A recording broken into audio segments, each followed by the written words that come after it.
Le seul démon dans la Bible assez audacieux pour affronter à la fois Gabriel et Michel face à face, personne ne connaît son véritable nom, mais les Écritures lui donnent un titre terrifiant, le prince du royaume de Perse. Ce n'était pas l'homme portant une couronne, c'était le dirigeant caché derrière un empire, une puissance obscure dirigeant les guerres et influençant l'histoire. Dans l'ombre, Daniel 10 le rapporte clairement. Daniel jeûna et pria pour son peuple, et il ne s'arrêta pas pendant 21 jours entiers.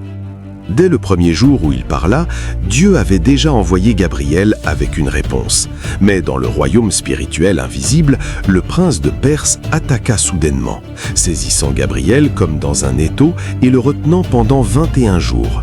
Sur la terre, on aurait dit que rien ne se passait, juste un vieil homme continuant à prier à travers ses larmes, comme si Dieu était resté silencieux.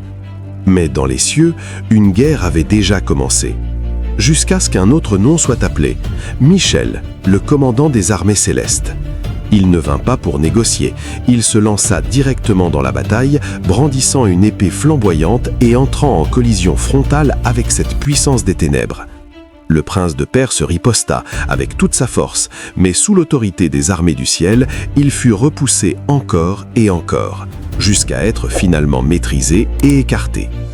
Au moment où le blocus tomba, Gabriel traversa la ligne de bataille et délivra la réponse de Dieu à Daniel, face à face. Ce passage nous enseigne quelque chose. Parfois, lorsque tu penses que Dieu est silencieux, ce n'est pas qu'il t'ignore, c'est que ta prière déclenche une guerre que tes yeux ne peuvent pas voir. Et si tu as l'impression que tes prières sont retardées, que ta vie semble bloquée, aie pris autorité dans les commentaires et partage cette vidéo pour que davantage de personnes sachent que les ténèbres peuvent retarder, mais elles ne peuvent pas arrêter le plan de Dieu.